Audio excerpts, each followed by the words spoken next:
La ciudad amanece con la impaciencia de siempre. Hay algo en el aire, una vibración invisible, como si el día se apurara a sí mismo antes de empezar. El primer bus pasa lleno, el segundo también. En la parada una mujer mira el reloj por tercera vez. No hay nada extraordinario en su gesto. Mirar la hora se ha vuelto una forma de respirar. Un repartidor en moto zigzaguea entre los autos. Un hombre tropieza con ella, ni la ve. Ella murmura una disculpa que se pierde en el ruido. Todo se mueve, pero nada ocurre. El movimiento, si uno lo mira con calma, tiene la forma exacta del estancamiento. Samantha Harvey escribió: se medita mucho sobre cómo es posible que yendo tan rápido no se llegue a ninguna parte. Marco Aurelio habría sentido, Séneca también. La velocidad, pensaría cualquiera de los dos, no es progreso sino vértigo. Vivimos como si la urgencia fuera una virtud. Medimos la vida en entregas, respuestas, notificaciones, confundimos actividad con sentido, pero lo que la prisa produce no es plenitud, sino ruido. Bienvenidos a segundas temporadas. Gracias Manuel, gracias Gaby por estar con nosotros. Vaya, a veces la prisa en Citadina nos abruma, ¿no? Esto escribiste tú. Hermoso, ¿eh? Muy lindo texto. Muy bien, felicitaciones. Me dejaste pensando en o sea, en la capacidad que hemos perdido de la contemplación. Uh-huh. De que vamos tan rápido, como tú dices, vamos tan rápido, bueno, que ya no sabemos a dónde ir. Y de verdad, a veces creo que, no sé si les pasa, desde cuando nos levantamos y que estamos apurados y no sabemos para qué, hasta cuando Exacto. ves todos los líos internacionales y dices, pero ¿para qué? ¿A dónde vamos? Uh-huh. Es como que estamos llegando a un sinsentido, no sé qué te parece. Sí, curiosamente leía un post de una peruana, ahora que no recuerdo el nombre porque lo empecé a seguir hoy, donde hablaba sobre esta compulsión del hacer algo y mostrar una sonrisa de éxito, mientras por dentro lo que tienes es un pujo por cumplir algo que ni siquiera sabes bien de qué se trata, ¿no? Entonces, claro, o sea, ¿dónde quedó ese delicioso italiano dolce far niente? O sea, somos una cultura que ha pasado de ese dolce far niente, que es muy del catolicismo, a un calvinismo que no se declara, pero se practica. O sea, es calvinista nuestra civilización, incluso aquí en Quito, calvinista. O sea, trabaja, time is money, y no pierdas el tiempo. O sea, esas putas ganas de estar echados sin hacer nada, claro, deberían ser un derecho humano a la molicie, hermano, ¿no? O sea, estar echado y no hacer nada. Bueno, Cristian Claro. Castro ya lo dijo. O sea, no es un filósofo, pero lo dijo. De cabecera, que estuvo, lo fueron a ver.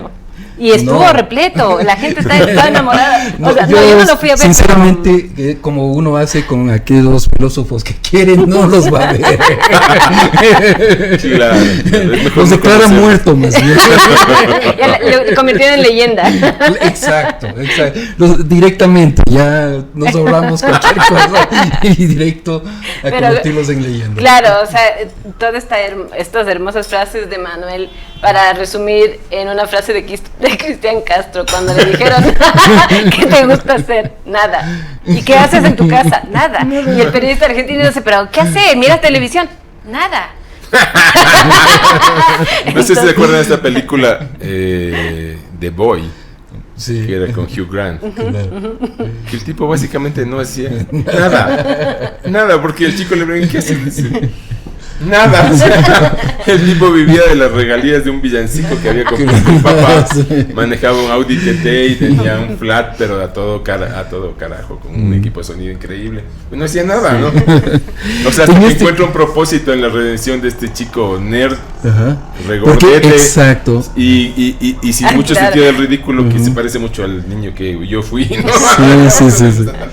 No, es que, exacto, o sea, una cosa es, claro, abrumarte de las prisas urbanas. De hecho, esto lo escribí a partir de una frase que me impactó de una novela de Samantha Harvey que se llama Orbital, que me recomendó el maestro Juan Carlos Calderón, y en la cual describe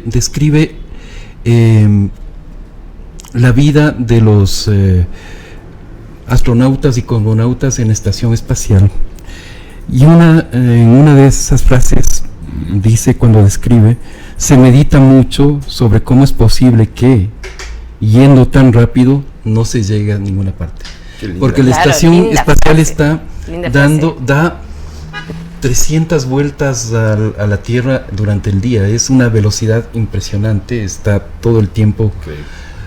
Y al final no llegan a ningún lado. Pero o sea, es increíble. Y o sea, encontrar el sentido de la vida al mismo tiempo es el tema, ¿no es cierto? O sea, supongo que nuestro filósofo de cabecera, Cristian Castro, tendrá un sentido, un propósito, ¿no es cierto? Un propósito. Dale un poco de para que suene mejor.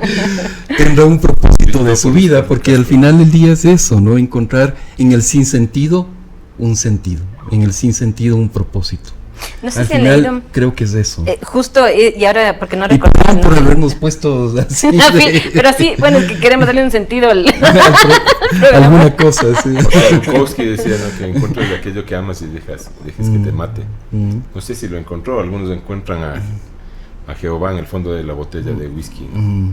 No sé si lo encontró, pero o sea, finalmente sí, pues, o sea, yo creo que no tenemos dirección. Por eso vamos rápido. Nowhere fast, vamos rápido a ninguna parte. Pero yo creo que, no sé qué les parece, yo creo que no es necesario el tener una dirección, sino el cómo vas andando tu vida, cómo vas andando tu camino. O sea, creo que no es necesariamente la dirección que tomas. Y justo les quería recomendar Vida Contemplativa de Byung-Chul Han. Y él habla, esto es un elogio, justamente el elogio a poner pausa y en la capacidad de contemplar, encontrar justamente el sentido a las cosas que haces, pero con esa pausa. Y eso me recuerda, por ejemplo, estamos armando un nuevo programa, bueno, no me voy a spoilear yo mismo porque me votan, pero es un programa de periodismo y estaba hablando con unos colegas y los colegas decían, lo que pasa es que estaban presentando como una propuesta de temas y decían, lo que pasa es que el tema que te presento hoy, mañana ya no sirve. Y entonces decíamos, imagínense cómo estamos yendo tan rápido que ya las noticias no te duran 2 horas. Sí, claro, de hecho pensaba que nuestro programa que se hace cada martes, ya para el jueves es obsoleto, casi no, o sea, claro, es tan a rápido. veces parece así, ¿no? Sí. O sea, parece así. Y ahora supuestamente el guión nos dictaba, ¿no es cierto?, los cánones de nuestros productoras, que tienen bien definido a dónde nos decía ir. que teníamos que hablar de las elecciones en Bolivia. Y sí, sigue siendo un tema importante cuando grabamos este programa, pero para el jueves yo ya no sé qué va a pasar, porque tenemos, claro, o sea, una situación en la cual posiblemente, o sea, tenemos una presencia masiva de fuerzas militares frente a Venezuela.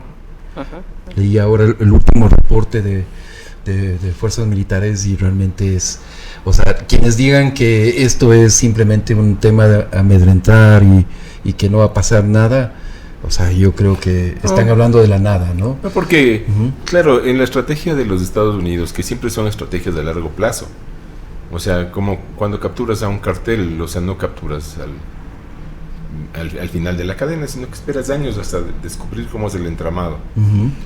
Y los gringos, yo creo que están acostumbrados a hacer una sensibilización de sus temas a largo plazo. O sea, cuando estaban en contra de la invasión de la URSS Afganistán, claro, los mujahidines eran los freedom fighters, ¿no? Eran los luchadores por la libertad. Hasta que después los mujahidines tal vez tuvieron algo que ver con el derribo de las torres, o sea, claro, se y ahí se convirtieron en Al-Qaeda, sí. ¿Cierto? Esta construcción del enemigo, sin la cual un imperio no puede sobrevivir, porque la construcción del enemigo es como la construcción de la fe, o sea, es un aglutinante, ¿no? Y el odio es un aglutinante muy fuerte. Que el poder siempre va en péndulo, o sea, porque además sí, claro. Es como que vas de un lado, hablaba con una amiga y decía, mira, por ejemplo, analizamos lo que pasaba en Bolivia y decíamos, es impresionante porque a veces, digamos, hablando de las supuestas derechas o izquierdas, hay momentos en que llega a un nivel tal de izquierda que te obliga a ser de derecha, y después llegas a un momento de derecha tal que vuelves a ser de izquierda. O sea, es como que... Claro, o sea, yo creo que, a ver, si uno, yo te digo desde mi edad, que es de una generación mayor que la tuya, o sea, si es que uno en los 70s, digamos, 80s, no era de izquierda, era un desalmado. O sea, si veías la carnicería de Somoza, claro. O sea, si es que veías, no sé, pues el gobierno de Marcos, las dictaduras militares del Filipinas. cono sur, pues, Claro. por supuesto. Claro, además, digamos, teníamos más cerca el discurso del otro lado, ¿no? Y Claro. ya con el tiempo lo ves y dices, ok, el malo era malo, pero no era tan extremadamente malo Claro. como nos pintan. Y el bueno Y no era además- realmente tan bueno. O sea, además, realmente claro, y el relato relato romántico del socialismo soviético que todavía no se destapaba del todo, y del comunismo cubano que tampoco se destapaba del todo. Pero yo sí ahora digo, evidentemente, cuando ya se conoce todo lo que fueron las atrocidades del comunismo soviético y las atrocidades que todavía no sabemos todos, solamente una parte del comunismo cubano, o sea, quien se declara El venezolano. comunista o sea, Claro. por Dios, o sea, tiene que o tener... tiene un sesgo un- enfermizo de información, o sea, que también pasa, ¿no? O sea, hay Y buena ahora, gente pero ahora estamos llegando que solamente a eso. busca sesgo de confirmación en las fuentes de las cuales se nutre. ¿No es cierto? Entonces yo veo a gente, por ejemplo, ahora con el tema del paro, o sea, que solo abrevan de ciertas fuentes Claro. que están absolutamente polarizadas, ¿no?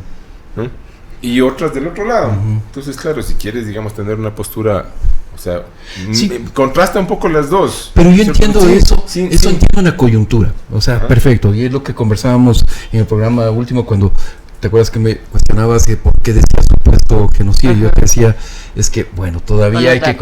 Y mira que esta semana es muy, muy interesante, la BBC tuvo que hacer 2 disculpas, no una, sino 2 disculpas públicas por haber, por un lado, emitido un documental en la cual su protagonista era un hijo de un dirigente de Hamas, ¿no es cierto? Y por otro lado, otra disculpa pública por haber sesgado su información en más de 1000 noticias. En más de 1000 noticias, o sea, Increíble. es impresionante. O sea, lo que Sí, la sí. historia La que BBC. nos han contado, y la BBC, Claro. por Dios, que O tiene, sea, wow. se supone que tiene los estándares éticos más importantes O del sea, tiene periodismo. más prestigio que el Rey Carlos. O sea, Pero o aquí... por lo menos lo tenía, ¿no? O por lo menos lo tenía. Claro, Pero bueno, por lo menos pero es la- disculpado, pero- pero esas pero cuando hay disculpas- verdades históricas, o sea, cuando ya, o sea, tú tienes todos los archivos de la época soviética en la Alemania Oriental, en toda la Europa Oriental, en la Unión Soviética a tu disposición. O sea, si no reconoces los crímenes que cometió el comunismo contra la humanidad, o sea, por Dios, o sea, de ahí sí ya tienes una verdadera paraplegia moral, hemiplegia, o sea, sí, por claro. favor, ética y moral, o sea. Pero ahora, Pero, ¿sabes qué es lo que aterrizando un pasa? poco, perdón, no, solo aterrizando esto, si vamos viendo, esto sigue siendo un círculo, o sea, en ese momento ya se destapó, ahora estamos frente a otras realidades que sigue siendo lo mismo, una narrativa que poco a poco se va desmontando, qué es lo que está pasando, por ejemplo, después de tantos años, bueno, lo que pasó, Evo Morales acaba de tener, o digamos, este movimiento que por más de 2 décadas ha tenido, como ha sido la fuerza principal de Bolivia, ahora ha sido como desmantelado, entonces es como que empieza... Por favor, contratemos a la Gaby como anchor de este programa principal. Es la que nos engancha al tema del programa. A ver, chicos. Así, delicadito, delicadito. Suavito, así, claro. Maravilloso. Amarilla Maravilloso. Claro, la Gaby decía hace un rato algo sobre el péndulo, y es curioso porque yo veo ahora, claro, el péndulo va hacia la derecha, pero la respuesta va a ir hacia la izquierda. O sea, en 20 años estaremos con una izquierda en otra vuelta de tuerca, digamos, parafraseando a Henry James. y no sabemos qué va a tener como contenidos matrices, ¿no? A mí me parece... Pero, o sea, lo de Morales... Como la Gaby ya es la anchor, yo ya puedo... sí, pero como manéjenme nomás. Ya voy midiendo. O sea, nomás, expláyense. a mí me parece que hay una cuestión aquí interesante, que es... yo no sé quién es más afín a la búsqueda del héroe. Yo pensaría que la izquierda es más afín a la búsqueda del personaje heroico. Está construida así en los últimos 50 años. O sea, el guerrillero heroico es una figura intocable y mítica que recién se empieza a desmontar en los últimos años, ¿no? O sea, papá, tengo ganas, me encanta matar y que estas cosas así, los negros apestan. Hay un fantástico profesor italiano llamado Lori Sanata que traza justamente el paralelismo entre lo que es el discurso de la izquierda y lo que es el catolicismo jesuita, y específicamente jesuita, y esa figura del Salvador, ¿no es cierto? Del héroe Salvador, y de la tierra prometida, o sea, cuando ves un poco del tema de las misiones en Uruguay, Paraguay y Argentina, formar una comunidad donde todos son hermanos, o sea, y que finalmente y como reacción justamente al calvinismo que tú decías hace un momento, ese orden cristiano, pero digamos no redentor, o sea, al final en el protestantismo, en el calvinismo, las almas se salvan por tu obra, ¿no es cierto? Individualmente. Exactamente, de forma individual. En el otro es ya Jesús nos salvó y bueno, listo, o sea... Sí, pero acuérdate que la noción del pecado y la salvación del pecado también es individual, a diferencia de otras religiones, ¿no es cierto? Pero porque decía esto Chesterton, creo que era Chesterton, o sea, ¿por qué vuelves al catolicismo? Dice, porque es la única religión que perdona los pecados. Exactamente, eso es. Entonces, en lo otro tienes que llevar una vida recta, rigurosa, etcétera, etcétera. En el catolicismo, en el otro solo rezas de María.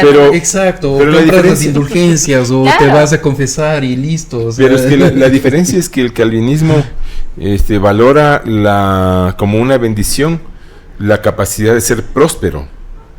¿No es cierto? Entonces tú no odias al próspero en el calvinismo, no, miras al próspero. Contrario, claro. Entonces hay un parnaso de producción, de superestrellas, de músicos, de millonaretes, de influencers, que se convierten en el parnaso, porque son las que han llegado al parnaso del calvinismo. En cambio acá es, o sea, tomando la idea de las misiones, o sea, el evangelio es para los pobres. Entonces el que tiene prosperidad es malvado, ¿no es cierto? Porque está mal visto, porque cuando dejas la pobreza eres mal visto por los que están al lado tuyo. Claro, o sea, si te mudaste del barrio pobre al barrio clase mediero, o sea, perdiste la conciencia de clase. Imagínense, y esto es muy católico, ¿no? Pero de aquí es súper interesante, porque retomando el tema justo de Bolivia, si ustedes van a Copacabana, en Copacabana, no sé si han visto ahí esta montañita, una de estas montañitas. Y no, es que todo tiene la y además de la forma más sutil, maravilloso. Es que tiene toda una relación, por ejemplo, con lo que decís. Tenemos que hablar de Evo, de Rodrigo Paz. Sí, por supuesto. Y vamos a empezar con esta montaña en Copacabana. Claro. Y en esta Copacabana, cuando ustedes suben una montañita, te venden, fui hace 8 años y te vendían como en $1 un pedacito de tierra de verdad del tamaño del teléfono. ¿Ya? Wow. Tú pagabas ese pedacito y tú llevabas muñecos y leguitos para poner en la casa. Wow. Y si querías comprarte el contrato de compra y venta de la casa, te vendían $1 más. Habían familias enteras que venían de toda Bolivia a Copacabana para sentarse y celebrar la casa. Entonces, cuando yo digo, ¿y ustedes cómo van a comprar? No, pues es que si ya tenemos aquí, esto ya es. Y normalmente la religión te dice que en un año lo que es aquí es allá y lo que sea. Y es una mezcla porque era la iglesia católica, pero además una mezcla mucho más calvinista, en el sentido de que festejaban la prosperidad. Y entonces festejaban el tener su casita y se emborrachaban. Oye, festejaban el Huasipichay adelantado. La clase de los que crecieron a partir del triunfo del MAS festeja mucha prosperidad, por cierto. Sí. O sea, Este es un fenómeno interesante, ¿no es cierto? Esos pusieron muchos muñequitos, totes, se tomaron todo Copacabana. Sí, ahora andan en Porsches Cayenne y cosas así.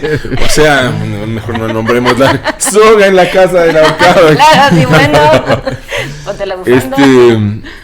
Claro, pero hay un fenómeno que yo veía analizando la figura histórica del Evo, ¿no? O sea, yo me acuerdo de este Evo cocalero, pobre, que vivía, de hecho, cuando asumió el poder en un cuarto de adobe, extremadamente pobre, donde tenía toda su vida.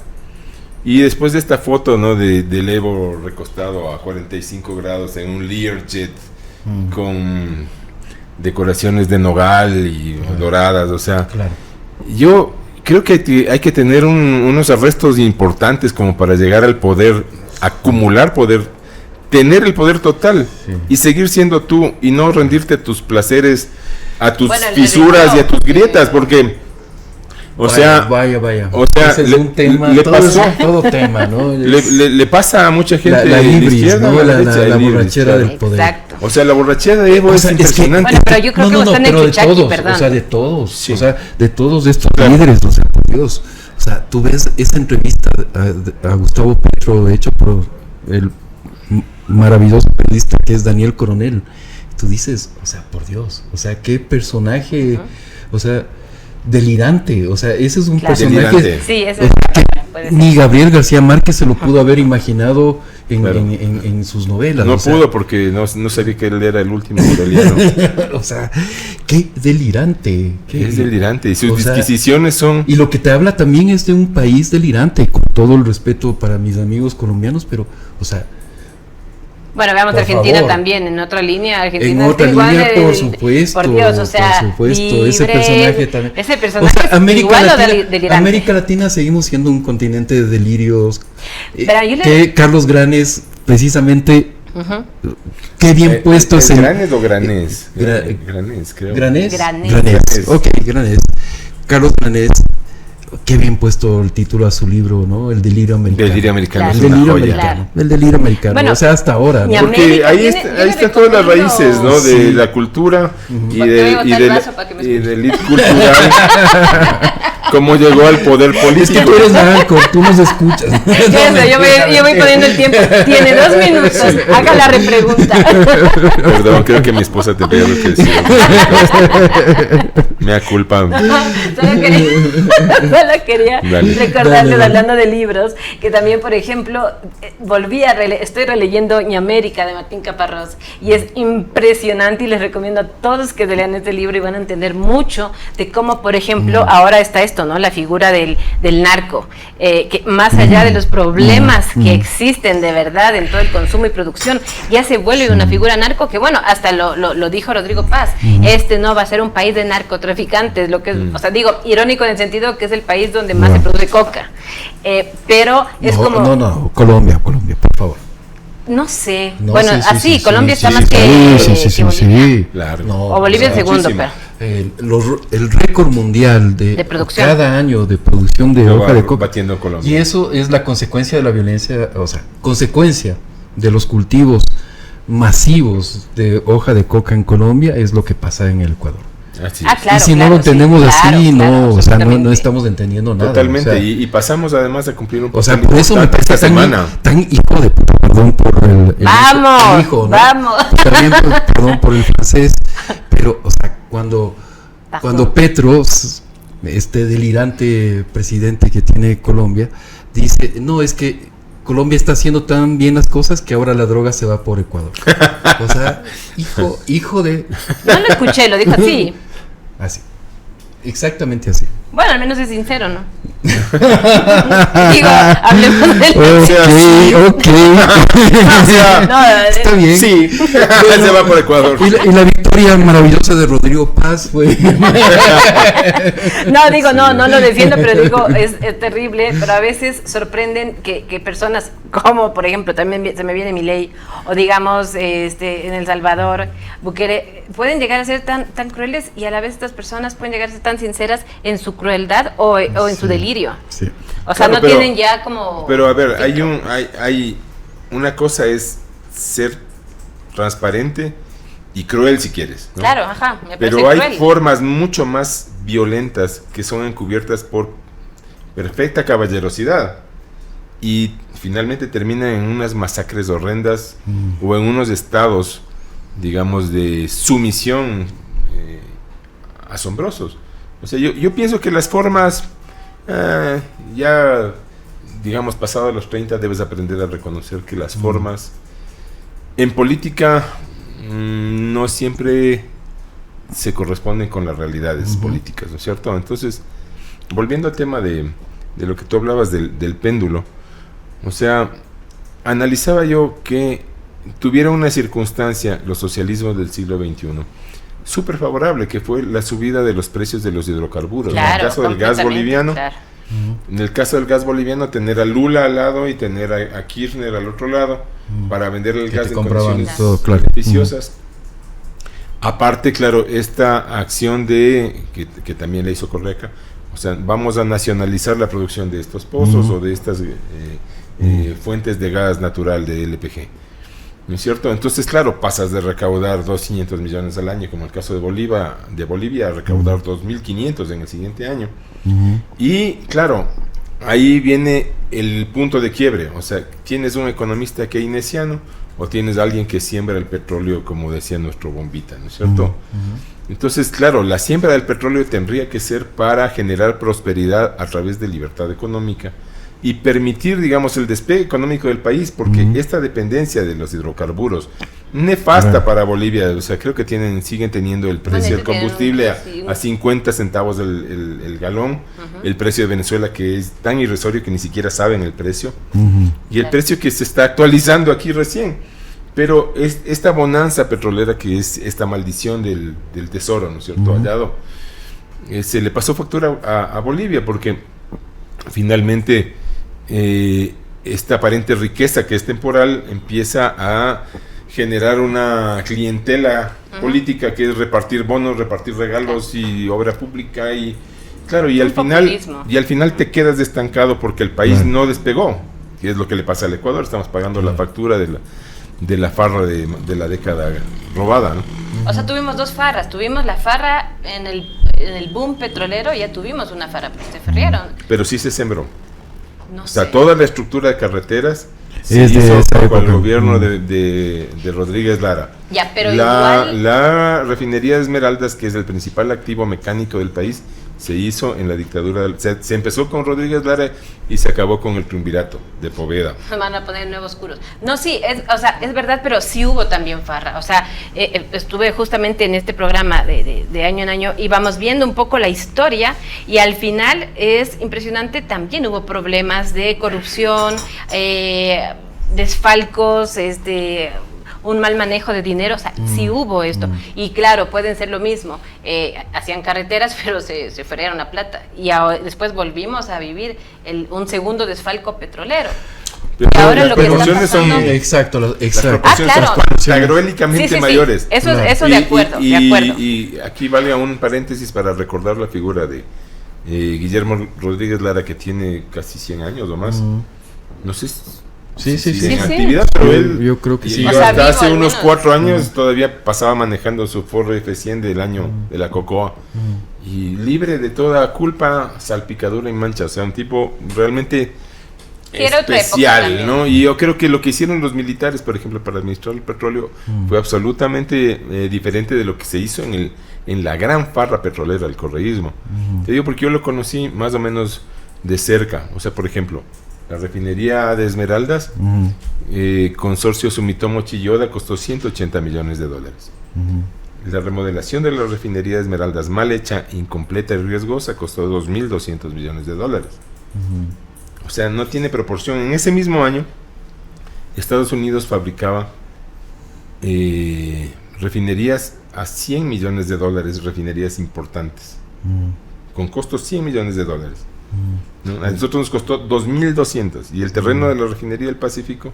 O sea, yo lo que me refiero es que Latinoamérica en general no deja de ser hacienda, o sea, no deja de seguir produciendo o extrayendo de los recursos, pero no hay un despegue. O sea, aquí ya tenemos, como yo dije, hay unos 2 boom petroleros en diferentes magnitudes, pero igual no se aprovechó el dinero, no logramos, y lo mismo le pasa a Bolivia. De hecho, sé que este 19 de abril... Totalmente de acuerdo. Perdón, ahora, solo como para terminar, este 19 de noviembre, Rodrigo Paz ya toma el poder, porque además fue una transición rapidísima, y estaba viendo que uno de los principales problemas que enfrenta Bolivia es la escasez de combustible. Claro, por supuesto. O sea, imagínate. Lo que le cuesta al gobierno Arce. Así es, exactamente. Entonces, ¿cómo llegamos a ese punto, como tú decías, que seguimos extrayendo, pero no sabemos qué hacer? Siempre los gobiernos asistencialistas y socialistas empiezan en bonanza y terminan en escasez, pasando por la izquierda extrema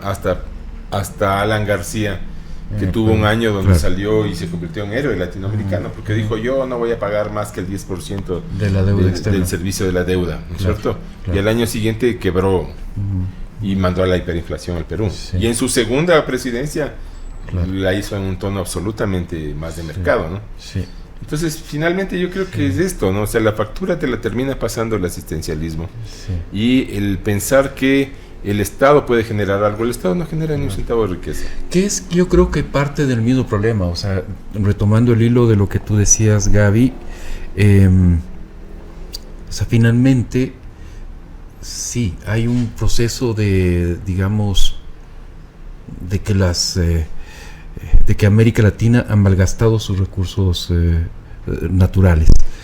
Pero eso no hay cómo atribuirle a el imperialismo son las élites de América Latina que toman el control de sus países y claro, se roban hasta lo que pueden, lo último que pueden robarse, pero y en contraprestación, ¿no es cierto?, lo que hacen es programas asistenciales, ¿no es cierto?, para contentar a la población más pobre, mantenerlos en la pobreza y simplemente seguir lucrando del sistema, de lo que el sistema les da. Pero con un efecto, y eso es todo. Con un efecto mucho más pernicioso, porque por ejemplo las izquierdas del socialismo del siglo XXI hicieron un gran énfasis en sembrar profundamente la lucha de clases, ¿no es cierto? El odio de clases como motor de la historia.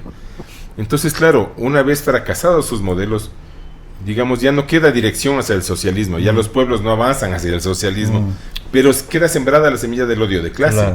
Entonces, cuando tú tienes que esas militancias que no llegaron a ser tal, ni siquiera en ciernes, se convierten en GDOs, se convierten en pandillas, se convierten en organizaciones anómicas o al margen de la ley, el odio persiste. Entonces, tienes finalmente un país tomado por delincuencia que además está tomada por el odio de clase. ¿Cierto? Y eso es brutal, es una receta para... O sea, esto le pasó a Centroamérica.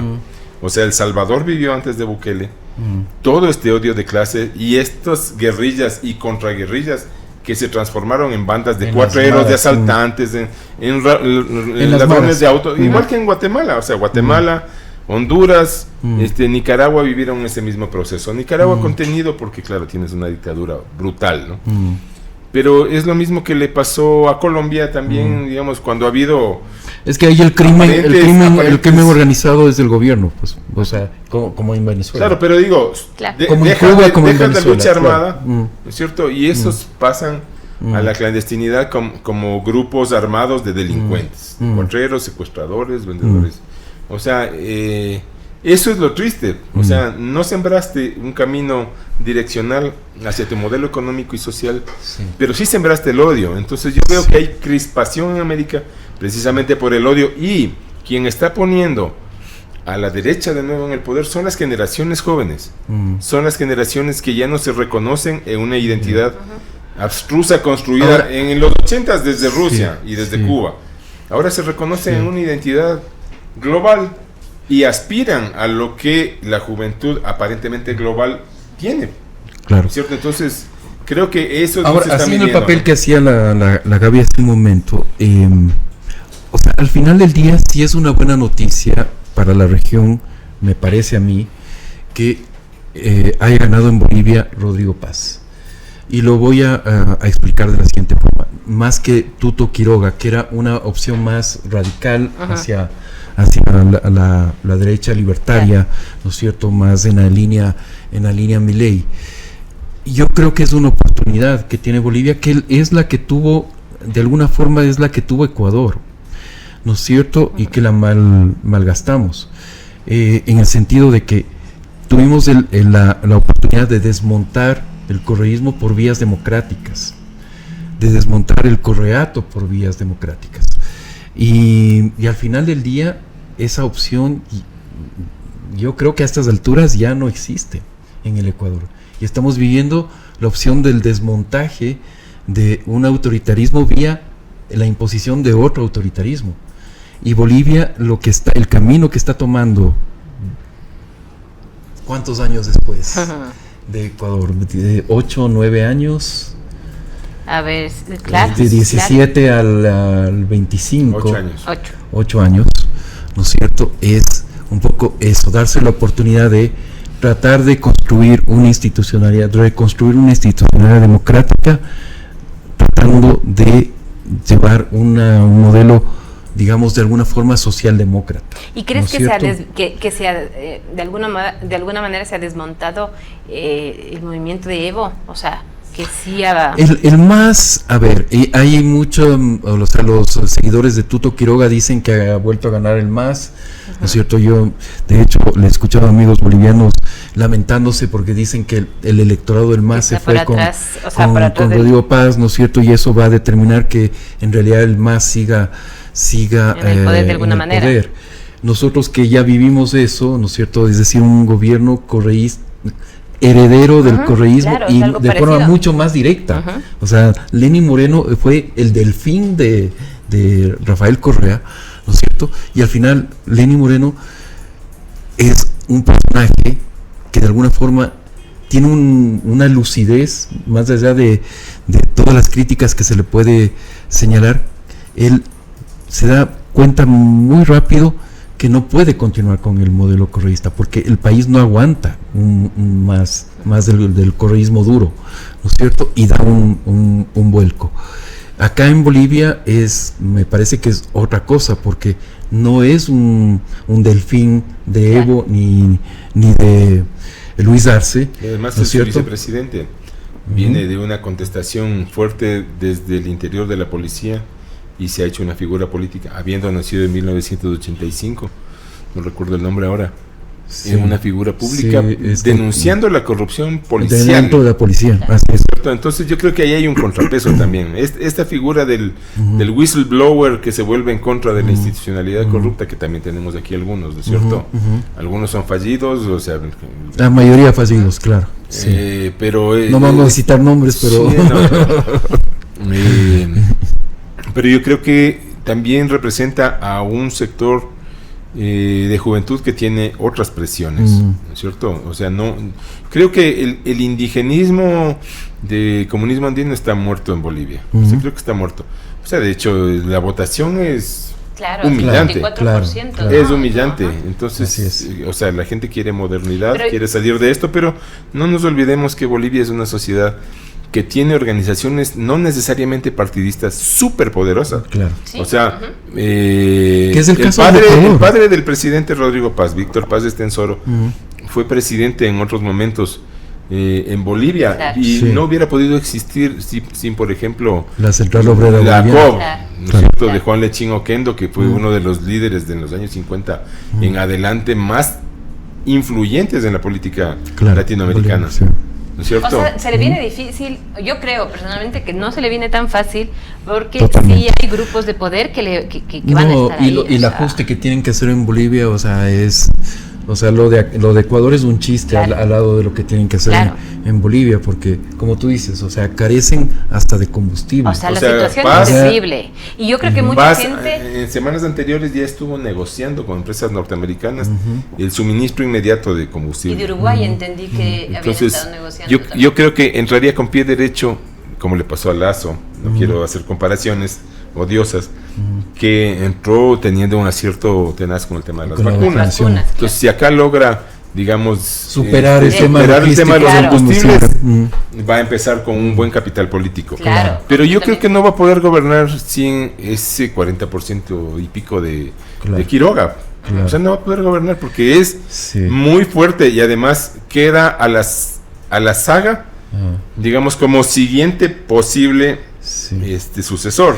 Y por eso es muy mala noticia que Quiroga no reconozca el triunfo. Claro, porque además eso plantea también que va a tener problemas con la Asamblea Nacional, o sea, con el Parlamento allá o con la Asamblea allá. Sí. O sea, es decir, va a tener que luchar algunos frentes y no se le viene fácil, pero... Y ahí es donde Evo va a querer también negociar su espacio, no solamente político, sino incluso geográfico, porque recordemos que Evo está trincherado en una zona selvática, en el Chapare, la zona cocalera de Bolivia, que incluso tiene control militar, entre comillas, de esa zona. Lanceros. O sea, 2000 lanceros. Es impresionante. Pero hay que recordar también el juicio que tiene Evo, o sea, ¿por qué está allá? 7 juicios. Sí, pero y tiene una orden vigente, órdenes vigentes de prisión. Y no por corrupción. Por trata de personas, o sea, por cosas que van contra todos los derechos humanos. Claro. Por violación, o sea, embarazar a una menor de edad, tener violaciones sobre 7 niñas. O sea, es grueso, ¿no? Claro, entonces... decía Solo Fonseca, que me encanta oírle, digamos, este personaje o este líder pedo inca, pedo aymara, me sonó muy gracioso. Pero políticamente incorrecto, pero está gracioso, o sea, históricamente incorrecto, políticamente preciso, creo. Pero claro, o sea, le va a ser muy difícil recuperarse porque además toda esta andanada de acusaciones vino del gobierno de Arce, que es el gobierno del MAS. Claro. Y gran parte de la decepción de la población es ver que este partido se autodestruye mostrando sus trapos al sol más inmundos, además, ¿no? Claro. Sus trapos más inmundos, ¿no? Claro. Por eso creo que está como, o sea, no creo que va a ser muy difícil que Evo vuelva, pero lo que me da, o sea, yo creo que como para ir analizando la situación y cerrando es que es muy interesante lo que tú decías, Manuel. Estas nuevas generaciones se ve que de alguna manera lo que quieren es un cambio. O sea, por supuesto. De alguna manera estamos, obviamente, en un cambio como de época, el péndulo está yendo al otro lado, la cosa hay que ver qué nos espera al otro lado. Yo no soy muy optimista porque en el imaginario de la izquierda radical, que ya no es la izquierda radical de los 80s o 90s, sino una izquierda absolutamente, digamos, corrompida y mercenaria respecto de la adquisición personal de poder y capital, ¿no es cierto? Pero en el imaginario sigue operando esto de la lucha armada, esto de la lucha armada que finalmente va a ser el último refugio de algunos, ¿no es cierto? Porque, por ejemplo, en algunos casos tienen ingentes recursos, no es la situación de los 80s, 90s, porque el narcotráfico produce recursos sin límites. Tienen mercenarios de alquiler a disposición, pero no tienen, digamos, raigambre popular, entonces irse al monte es una opción, ¿no es cierto? Porque además, por ejemplo, acá tenemos ejemplos muy claros de que es estar en el monte 60 años.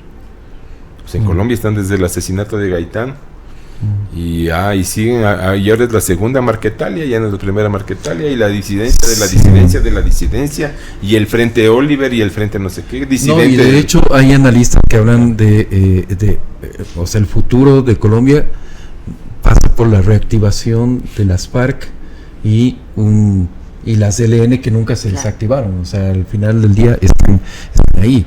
El asesinato del candidato Uribe, Miguel Uribe, ¿no?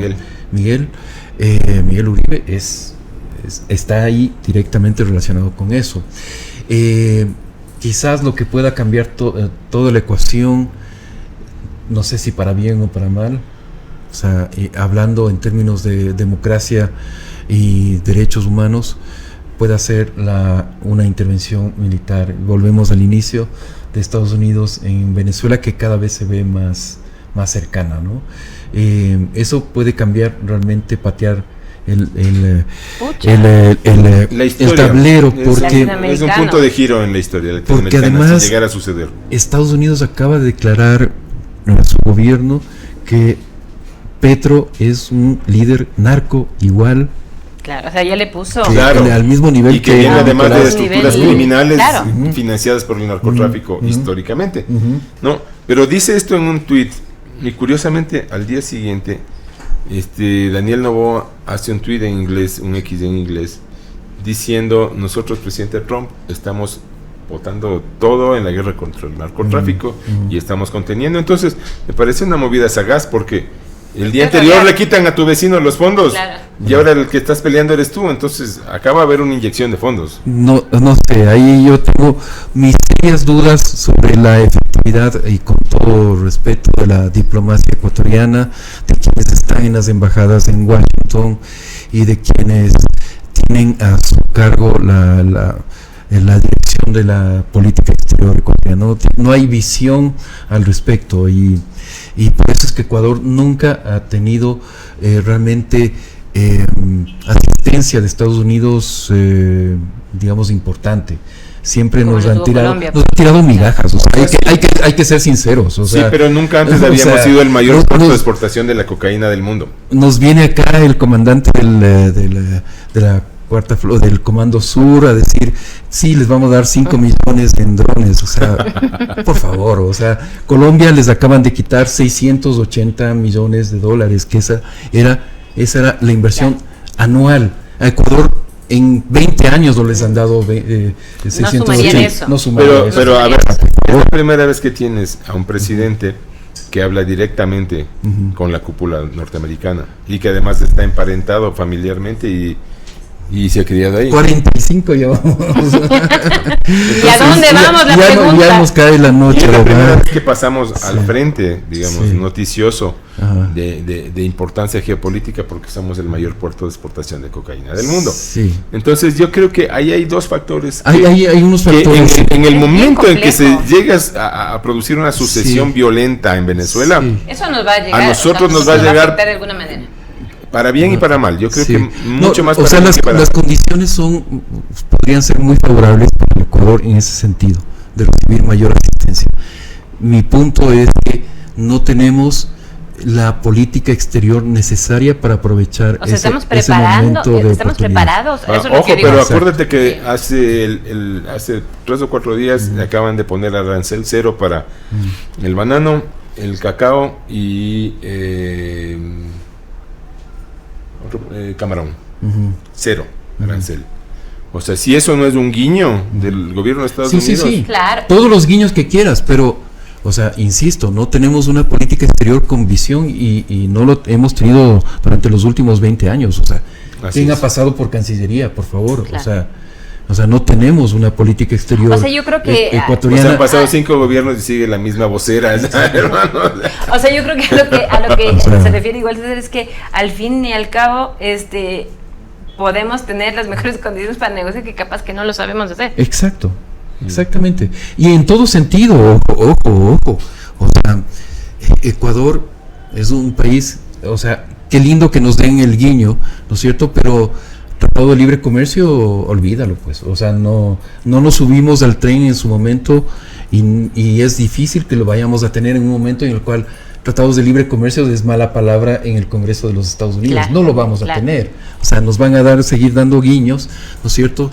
Que son importantes, pero yo sí creo que hace falta, en ese sentido, una vez más, un proyecto de país que no lo tenemos. O sea, no lo tenemos.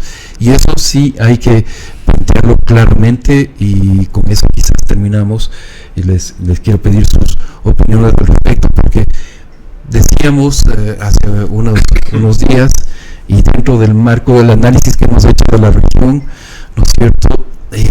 Ecuador sigue siendo también un país de un conflicto social enorme, social que está marcado por el tema del crimen organizado, por supuesto que sí, pero también por unas diferencias enormes, y por la falta, yo diría, de una visión de país de parte de las élites que gobiernan este país. O sea, eso sigue siendo absolutamente evidente. Pero me puedo estar equivocando, no sé, les quiero pedir su opinión, Manuel. O sea, yo creo que, a ver, somos un país que tiene 195 años de existencia. O sea, en 1830 nos salimos de la Gran Colombia y empezamos a ser el Ecuador. Yo más bien te diría una pregunta, o sea, ¿seguirá existiendo el Ecuador en 50 años? O sea, yo no estoy seguro. Yo tengo una pregunta más. ¿El Ecuador ha existido? Bueno, había caramba, ya vamos por las preguntas existenciales ahora sí. O sea, digo, después de estar a la vuelta de otra consulta popular para plantear otra constituyente, y ya creo que es el número 15, ¿no? Digo, ¿alguna vez existió Ecuador? ¿O seguimos intentando refundarnos y hasta ahora no logramos? O sea, existieron varios Ecuadores y ninguno se parece a este. y el de 2026 no se parecerá a nada, pero no se preocupen. Esa es una respuesta borgiana. Claro, sí, claro. No se preocupen porque además la noticia, si no es la próxima semana, la caída en cualquier circunstancia de Maduro, en 2 semanas más será qué está pasando con el cometa 3IA. No, en serio, es alucinante, es alucinante el tema desde lo científico, ¿no? ¿Pero crees que va a rozarnos? No va a rozarnos, lo que pasa es que cómo se comporta es absolutamente distinto a un cometa.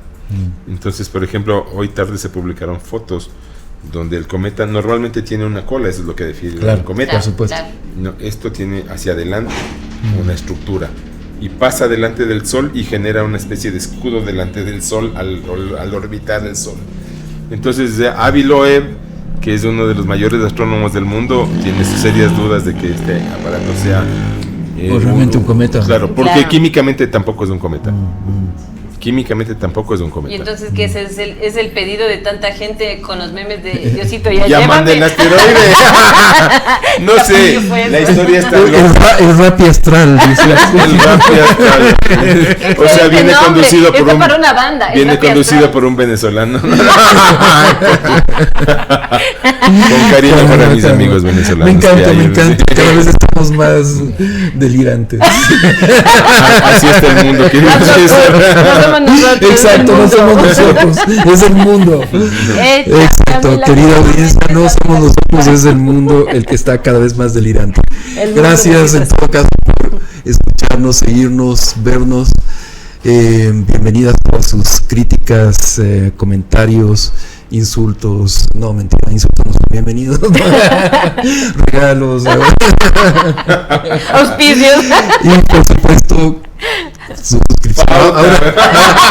Ahora que somos República Independiente, por favor suscríbanse, denos like si les gusta lo que ven, si no nos gusta ya váyanse nomás. Y seremos el que ya que venga el comenta. Muchísimas gracias, un gusto hablar con ustedes. Pues nos vemos la próxima semana. Cada vez está el disfrute más elevado. Sí. Un fuerte abrazo. Adiós. Hasta la próxima semana.